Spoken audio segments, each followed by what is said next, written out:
This episode features some in-depth description and conversation about body horror. Listener discretion is advised.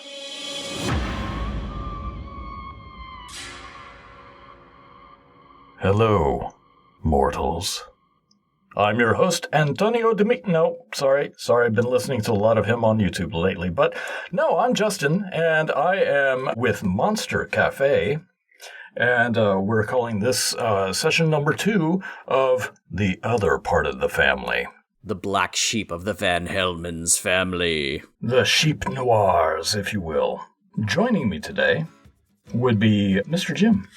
Hello, everyone. I'm Jim, he, him, and today I will be playing Daphne Van Helmens. She, her. Daphne is, as you know from listening to the previous episode, a big aficionado of murder podcasts, her favorite being Murderista Nation. And her favorite episode of Murderista Nation had to deal with a serial killer known as the St. Louis Strangler, in which he would strangle his victims elsewhere in the country and then transport them to St. Louis and then leave them hidden in the woods in just outside the city of St. Louis, Missouri.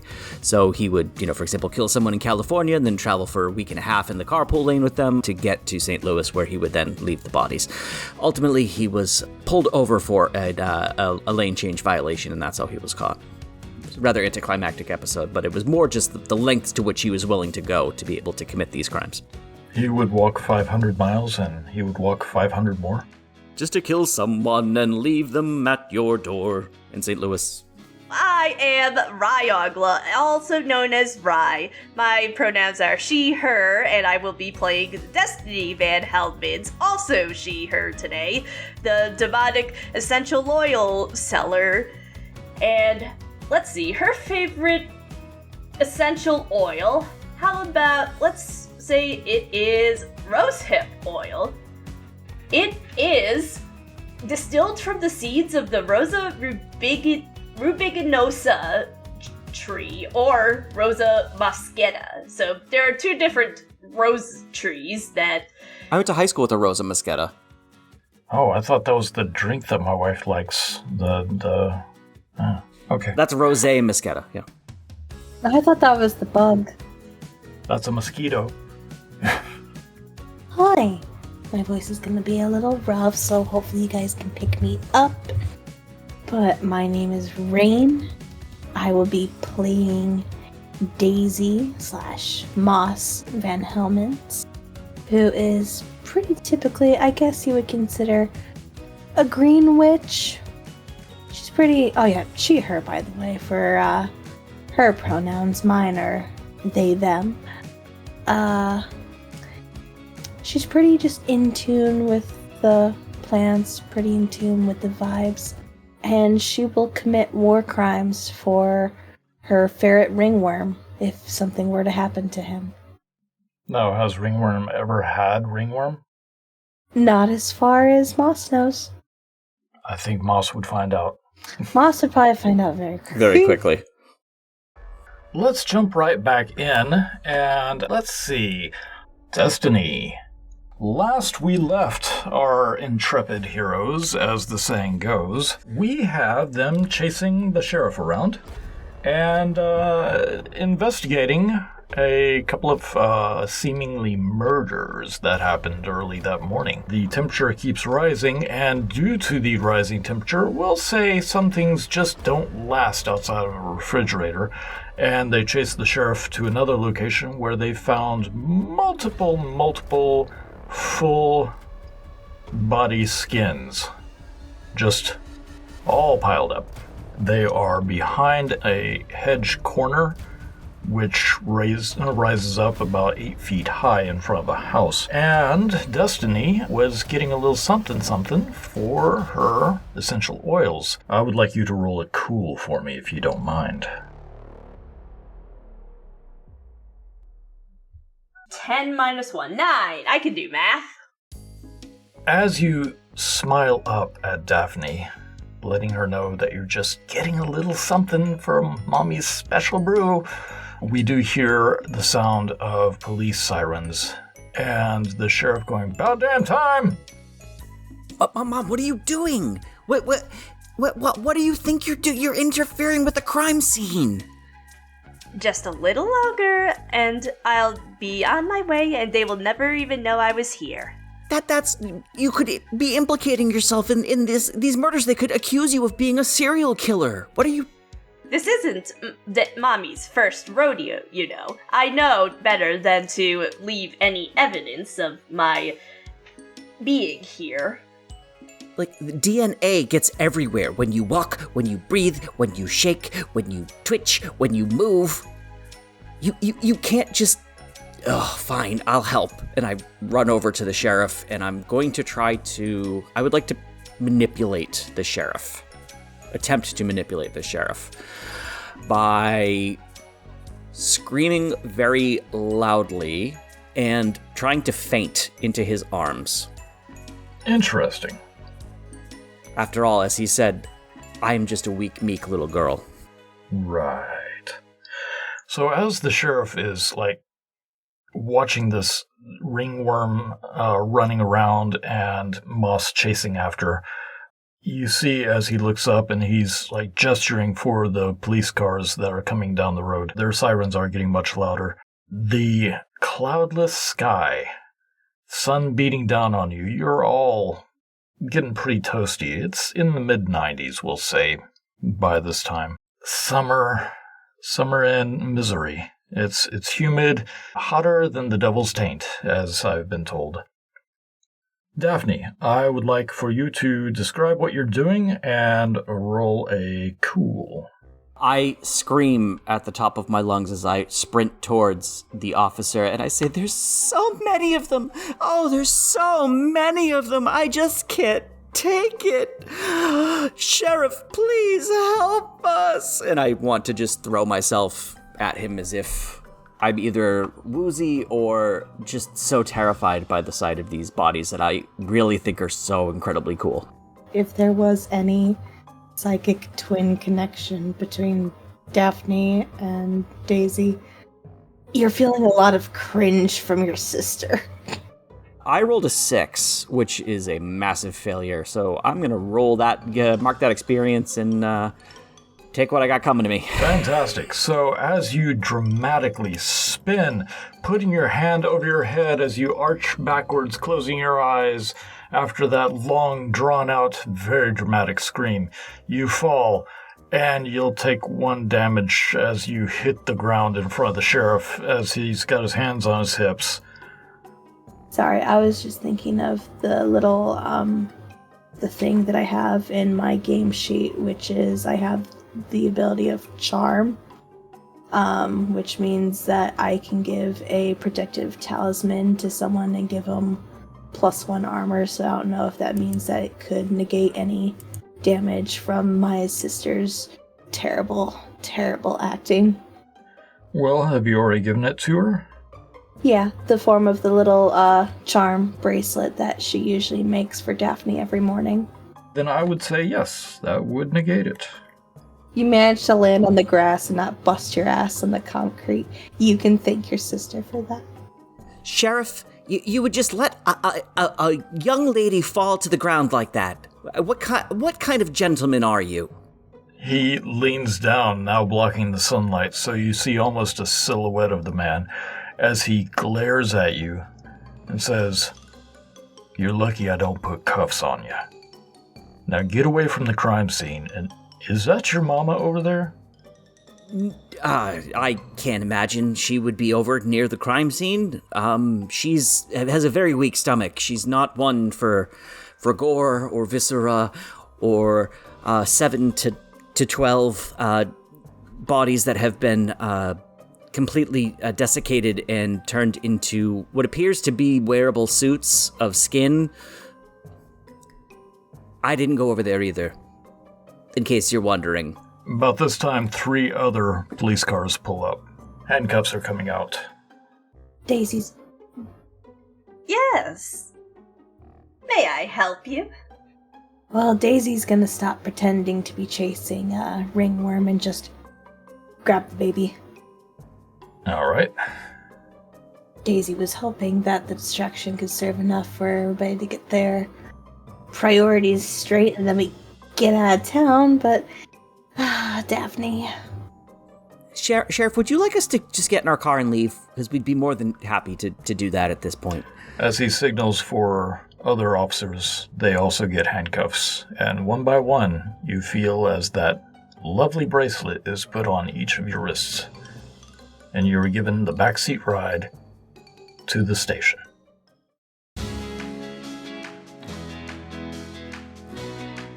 Hi, welcome to the Mid-Roll. I'm your lovely editor Tensei, here to sell you stuff so that we can keep on making shows like this one. If you're enjoying Monster of the Week and want to play yourself, head on over to evilhat.com to pick up a copy of your very own.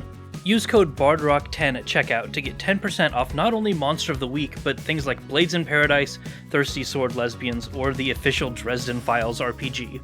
Maybe you're looking for a different sort of grimdark. Some gritty mexploitation from a cast and crew that are not afraid to push our podcatcher's terms of service to their limits. Zero Angels, an adults-only actual play using the Girlframe system, has a Session 0 available now. Godspeed, 92nd Cadre.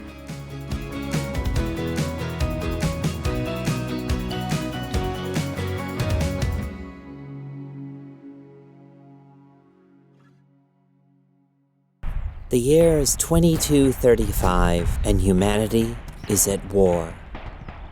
The pilots of the Foundation are all we have left, and the Gorgons are coming.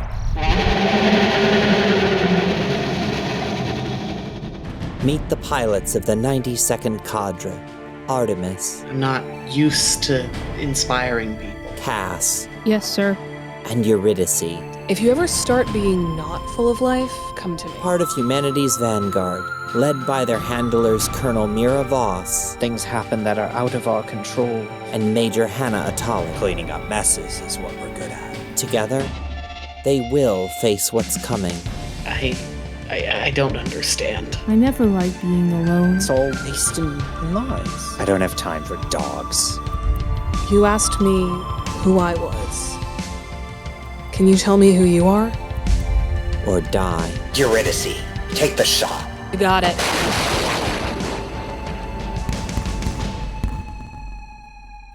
Zero Angels is a new actual play podcast by Bad Rep Productions using the Girlframe system, coming to the Bard Rock Network July 2026. Follow us at zeroangels.bardrockcafe.com on Blue Sky, or visit zeroangels.com for more information.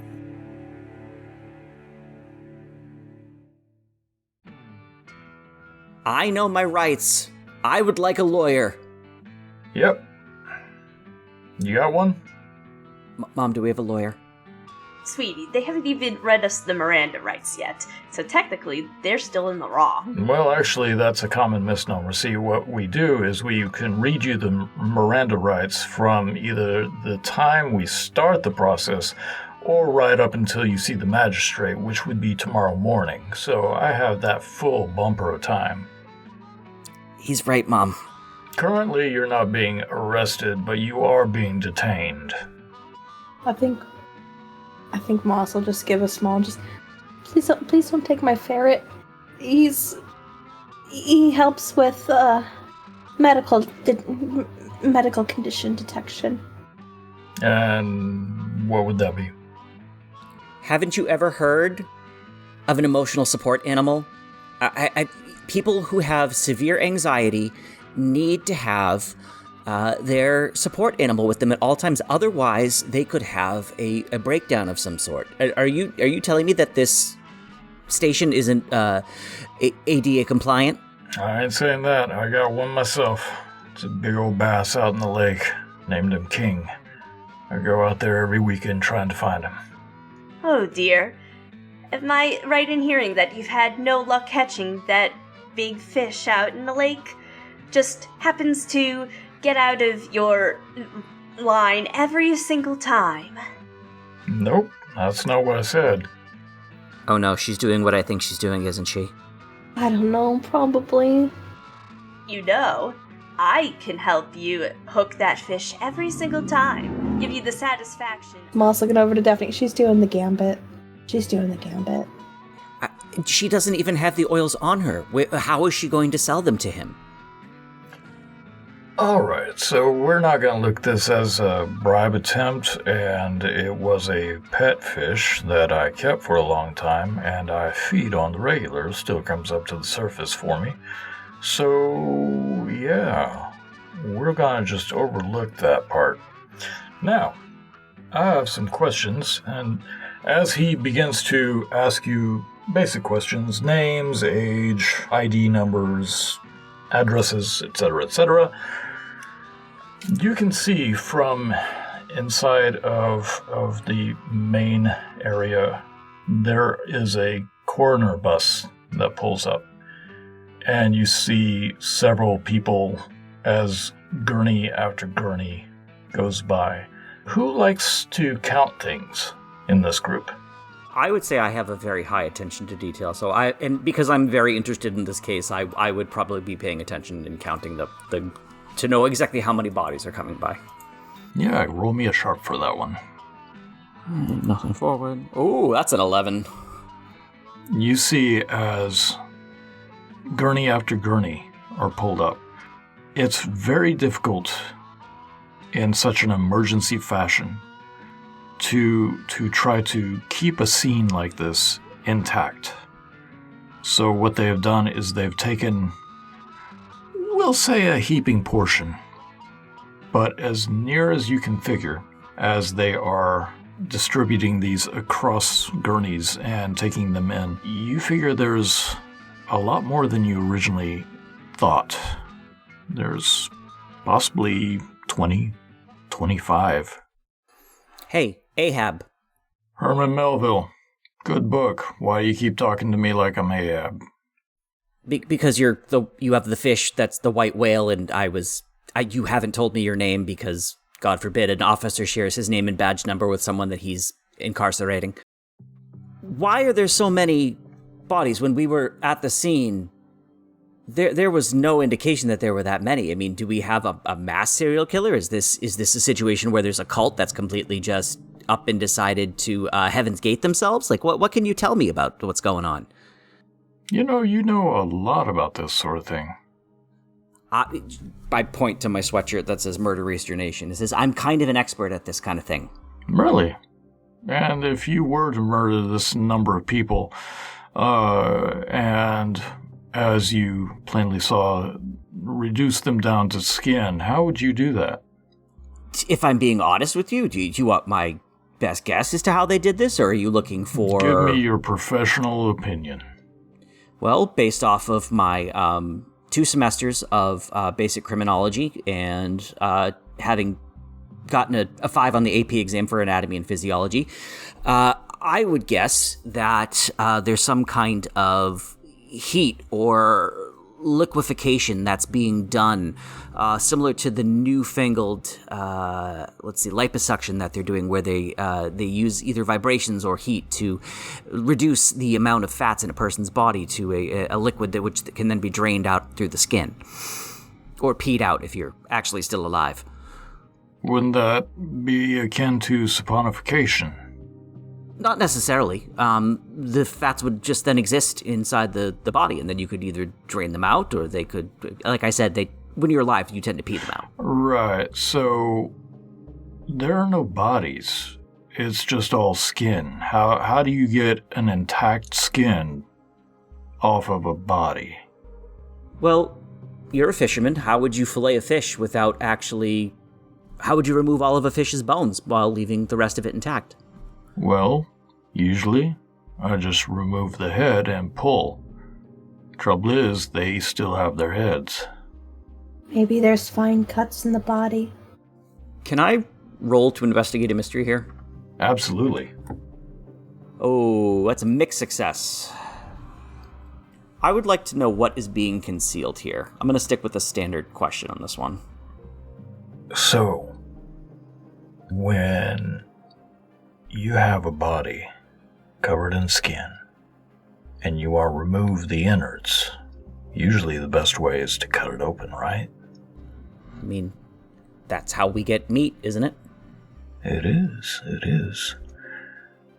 But none of these have any cuts on them. No marks that anybody can tell yet. It's like somebody reached into their mouths and just slipped the skin right off. You'd have to be quite adept with your fingers to be able to do that. You'd have to be quite smooth. Somewhat of a pickpocket, if you will. Not only that, but there would be stretch marks or tears. Mouth can only open so far. You ever try to eat that big burger down at Denny's? Yeah, the one where they have if you can eat the whole thing within like 2.5 hours, you get like 7 pounds of fries and the burger's the size of a hubcap. You get to eat it for free. Right, have you ever tried to eat that? God, no, it's disgusting down there. Well, I've tried to eat it. So I tried to take a manly size bite, we'll say, and I felt a twinge of pain on the corners of my mouth because you can only open your mouth so wide. So how are you going to slip your skull, neck, shoulders, arms, all that through? Unless you have some oils to help you with that. He looks over at Destiny. Do you have some oils for that? Maybe lube it up a little bit? I don't believe essential oils are usually used for, well, now that I'm thinking about it. The only way I can imagine is if you crushed the bones. But then there'd be fractured pieces. He turns and looks at you and he's like, oh, that's very astute. Because if you mush up the insides, they just pour out, right? Could almost be like, ancient mummification. Right. Or a tube of toothpaste. But there's all this connective tissue. Exactly. There's still tendons, there's still ligaments, there's still things holding everything inside and intact. You can't just pour a person out. About this time, the telephone rings and he has to go take it. You're all being watched, but you can hear as he's talking to somebody on the phone. It's a rather terse exchange. Moss can try to listen in. Let's see. What would you like to roll? Would you like to do a sharp or a weird? I think I'm gonna go with weird, because I've got a +2 in that. Failure. As you are trying to listen in, he kind of gives a side glance over your way and turns his back, and a few seconds later, hello? Hello? You there? Mayor, are you there? Dang it. Stupid cell service. Alright. If he calls back, have him call the landline. Something wrong with cell service. You know, Ahab, I'm not trying to interrupt or interfere in any way, but I'm sure that you have more important things going on right now than having to deal with us 3 girls and Dale here. I mean, you can just... We promise we won't go back to the crime scene. We're just going to head home and chalk this up to one weird day. Why don't you just let us off with a warning? Well, again, you haven't been arrested. But secondly, this is now an active crime scene that you all were interfering in, so now we're investigating. So you're being detained. All right, I can't seem... I'm pretty charming and I can't seem to get anywhere. Mom, do you have any ideas? Moss? All I can think of is, you do Don't say oils. No, Don't say oils. I'm not going No. for the oils this time. Thank you.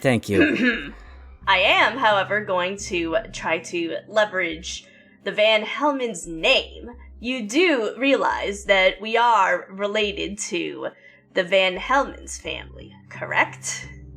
I would assume so, yes. And you know that we have a massive fortune in our name. I'm not trying to bribe you per se, but I am saying that if something were to happen to us, it would be quite a scandal. You know, Moss, even though I want her to do this, I'm still so embarrassed by this right now. I know. It's just so much. So let me get this straight. You are found at a crime scene with a multiple number of bodies, And you're telling me that if you were arrested, that would be a scandal on my part? I mean, it's going to draw more attention to the town, which would bring press, which would bring reporters, which could possibly bring all sorts of different people who are going to be getting involved and interested in this investigation, which quite frankly could make it national news, which then could put you and everyone you work for all over the television, all over the news, and all over some, and she again points to her shirts, incredibly popular, incredibly successful podcasts. Like what my sister's trying to say, you may just end up getting more vultures upon your crime scenes. Plus, also, if we were to be implicated in any of this, why would we come back to the crime scene? You were here before us. That's true. But you had no reason to come to it in the first place. Unless you're trying to get some, I don't know, evidence. Like messing with the bodies. Looks over at Destiny. Like I said, we're just vultures. We just observe. We just want knowledge. I'm a reporter. I have a press badge, and she pulls out, again, the piece of just paper that says press written on it. Tell you what. Give me a real press badge, and I may talk to you about the more intricate nature of this ongoing investigation. Until then, and he points with a pen out the window, a little ways away from where the bus is. I think you'll have a little competition, because you see there are already reporters setting up, about 5-6 news agencies. This was supposed to be my story. This was supposed to be the first story that I got to break on my very own podcast, and I just reach over and I just give Moss a big hug because I'm feeling very broken up about this. Moss will absolutely give Daphne a big ol' hug back. Just, they're there. They're there. As the paperwork continues, the bodies have pretty much all been taken. It is sweltering in this place. The AC is not working. You can feel just this overwhelming humid heat just pressing down. It's very oppressive, this heat. You can feel the sweat trickling from the back of your neck down the center of your back and into more of the netherish regions. We could use some essential oils to cover that horrible smell up. I think I just want to take my sweater off. But I can't with the cuffs. Probably a good idea. Can I roll to read a bad situation? Yes. Hey, wow, 13. Nice. Would you like to tell our lovely listeners what that bad situation entails? Sure. I'm looking around and realizing that we're probably stuck here. All of the information that we need to garner is in the other room, and that as we continue to sit here in the heat, we're just going to start feeling sicker and sicker. And so I'm trying to figure out what's my best way out. You can figure a way out one of two ways. One, you can actually ask for an attorney. A court-appointed attorney would be fine. But if you don't have one of your own, it might take some time. Or, as you look around, trying to read this bad situation, you can see a couple of things. One, you can see that the bodies have been taken to an elevator that goes down. You're assuming to a morgue area, and you can tell that because of the heat, normally there would be AC in here, but it is so hot, they're having to shut it off in order to not overpower the breakers and keep the morgue nice and cold. But you can also see a well-dressed man, probably in his 40s. He has his hair very much styled, swept back. He is wearing a tan suit with a gold chain as he walks in and smiles at everybody. Hey, how you doing? Yeah, hi. Terrible weather. Got this heat going. Yeah. Thank you for being here. Sheriff, can I speak to you for a second? Sure. Why didn't you call me back? Damn phone's not working. Okay, all right. Come on to my office. Who was that? You recognize him as the mayor. What is the mayor doing here? Well, I mean, it is a pretty big, situation.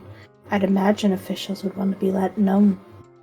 But wouldn't he normally call them to his office? Like, what is so important that he needs to be down here at the precinct?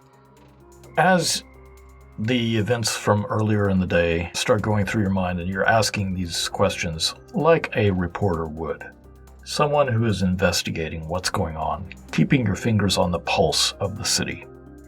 All those turns and moves, you realize that the house that you were at was a very well-manicured lawn with nice tall hedges. It was the mayor's house. Oh my god.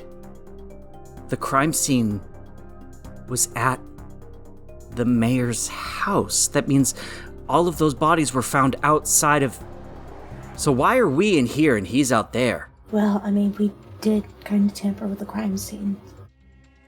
Mom tampered with the crime scene, okay? I didn't tamper with anything. I mean, technically, we all tampered with it. Distractions, and actual physical tampering. Yep. Well, interfering with an investigation is very different than tampering with the crime scene. Let's be perfectly honest here. If you're going to accuse me of a crime, accuse me of the correct one. I mean, you did probably at least just pollute the crime scene just a little bit. Remember shaking breathing? Ready? I don't care. If there are 12 to 20 bodies found outside and probably inside your house, chances are you should be brought in and arrested, mayor or not. No small town mayor has that amount of authority that he can stop the sheriff from doing this, no matter how corrupt the sheriff may be. And I'm pretty sure corrupt sheriffs don't listen to K-pop.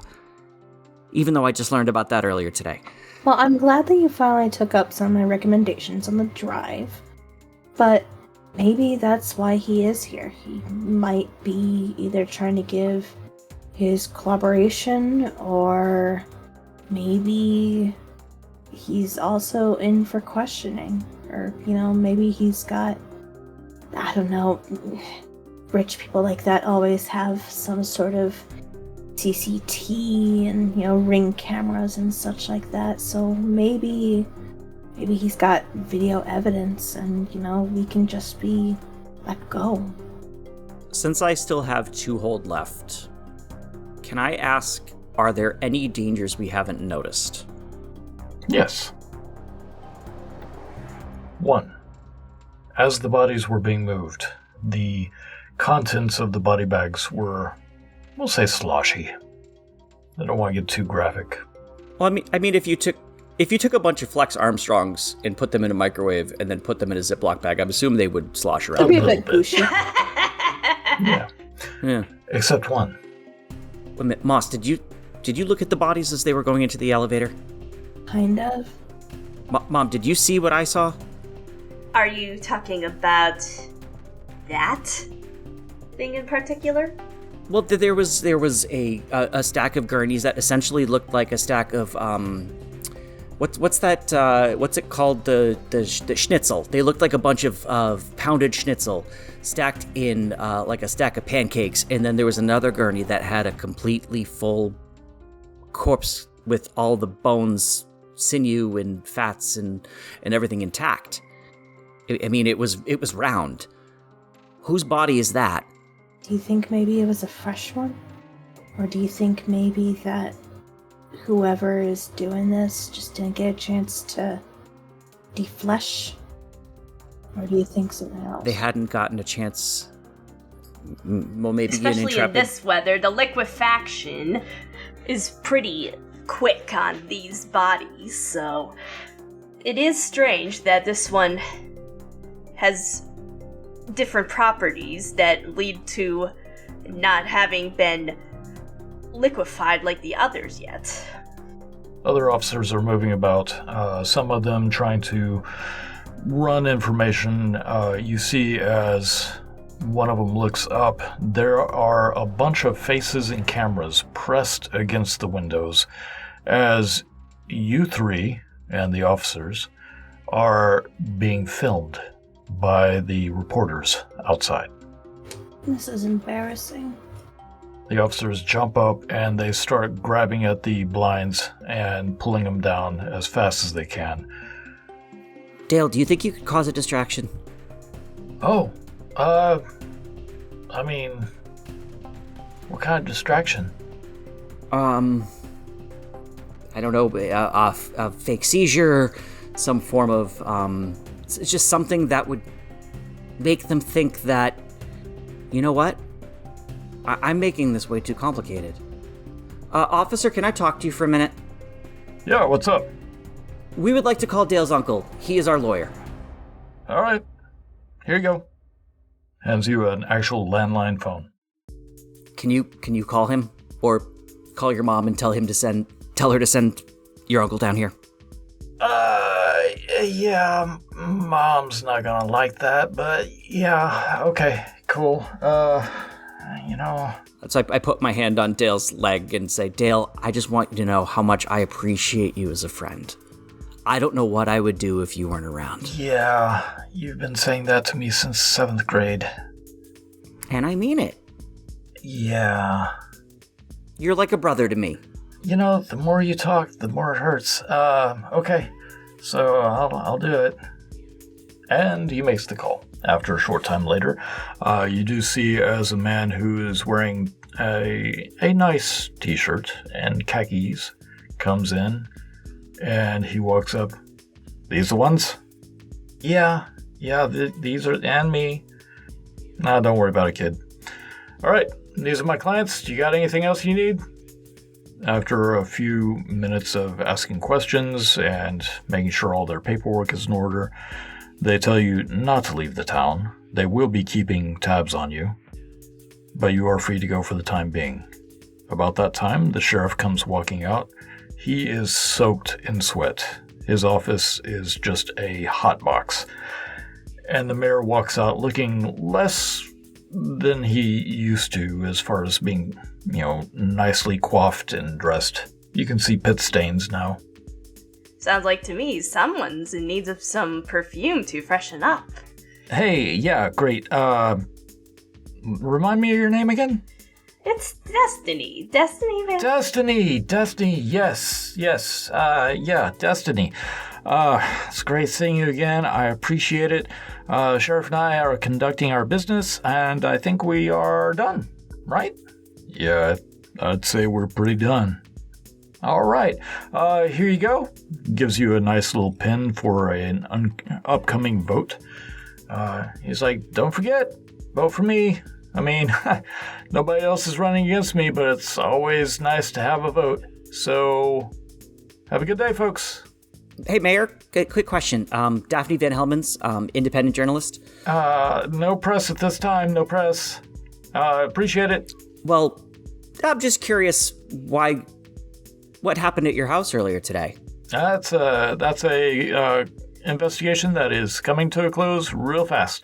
I hope you all have a great day. Go to the local Dairy King and have some ice cream on me. Tell them it's my treat, and I'll make sure to send somebody over to give you some thank you as he walks out. So what you're saying is you're not considered to... Okay. Sheriff, maybe you can answer the question for me then. Typically, when there are multiple corpses found at your house, aren't you typically considered to be a person of interest in a case? Typically. So why did he get to walk out the door? Well, you know what? Why not? You want to have a, what do they call that?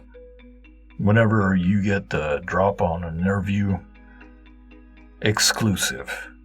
Yeah, that would be really fun. You want an exclusive? I would absolutely love that, more than anything else in the world. And do you actually want to do the journalist thing? Protect my sources, of course. No, he can nose for me. He's an asshole. Like that even better. All right. Ladies, he motions over to Destiny and Daphne. If you don't mind, you're free to get out of this overheated building if you like. I think Miss Daphne. Daphne Van Helmens. Daphne Van Independent Helmens. journalist. Yes. I think that give her a quick interview and send her off to you if you like. I can wait inside of here. I think I need to... Do you have a water fountain? I think Ringworm's a little dehydrated, and so am I. Oh, well, you are wearing like 3 sweaters, so... Nothing a little peppermint oil can't fix. Mom, that just makes it spicy. But it covers up the smell. Just a little bit of a sprit, and you're smelling all nice and minty fresh again. I just need water, Mom. The water fountain's over there by the elevator. Thank you. I'm just gonna sit for a bit. Don't want to pass out on the street or something. Daisy does not want to go far from Daphne, not only just because this seems a bit fishy, but also she wants to be nearby in case Daisy does not want anything happening to Daphne, so Daisy is going to be near-ish. As you walk out those doors, it's not much cooler, but there is a breeze now, and you can feel all of your face is feeling so much better. Your makeup has begun to run a little bit, and all the reporters rush up. They're filming you, they're taking photos, they've got microphones shoved in your face. This dry, arid air, it's murder on the lungs, please. I just need to get back to my car.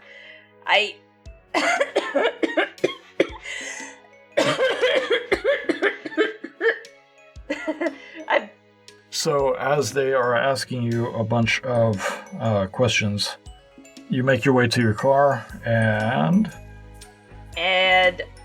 obviously I'm gonna make sure not to run anybody over who's trying to mob the car, but it's just like leaning on the horn, beep, beep, beep, out of the way, beep, beep, and just trying to get throughs to get closer to the precinct in order to pick the girls up. so as you are trying to make sure everything is good and being able to get the getaway car, Moss, where are you sitting? I would imagine Moss is just kind of leaning up against the wall next to the water fountain. You said it was by the elevator, right? Yeah, actually it's right between the elevator doors. There's 2 sets of elevators. There's a set of elevators, one on either side of the water fountain. Moss is going to just kind of lean against the wall and just take close water, occasionally reaching over to give Ringworm a few little laps. And ultimately just kind of keeping an eye on, anything suspicious. And especially with the sheriff and her sister. Alright, I would like you to roll a sharp, please. Yay, it was a 10. As you are sitting there, you look over and you see the sheriff as he sits in his chair at his desk. He kind of reclines it a little bit, and you can see as he starts talking, you can even hear the doors open. He starts telling you, your sister Daphne, about all these incidents that have all occurred all at once, and now we are being silenced as the sheriff's office about it. We can't tell anybody anything. That's direct command from the mayor himself. The mayor is afraid that this will be bad for his political yada yadas, and as you're listening to him say something like this, or something about this, you can hear a muffled scream. Am I able to tell where exactly the scream might be coming directionally from? It sounds like the elevator. It's an older elevator, so you can see as the arrow goes from the bottom floor as it rises. I think Daisy's going to start backing away from the elevator and just calmly, "Hey, Daphne." Daisy, what? I'm I'm getting the story of a lifetime here. What's going on? I think the sheriff's gonna need his gun. Okay, that's an ominous and incredibly specific thing to say when we have an empty station behind us. What's going on? Moss is not taking her eyes off of that elevator. What is going on? There was a scream. As the elevator comes to a stop, you hear the ding, and the door opens, and there is a woman wearing scrubs. She pulls off a little beanie to keep her hair back, and she kind of runs her hands through it a little bit, and she just drops the beanie and looks at you and smiles as she begins to walk out of the elevator. When she smiles, she realizes that the skin isn't quite lined up with the mouth and adjusts as she walks out the door. And that's where we're going to call it for the day.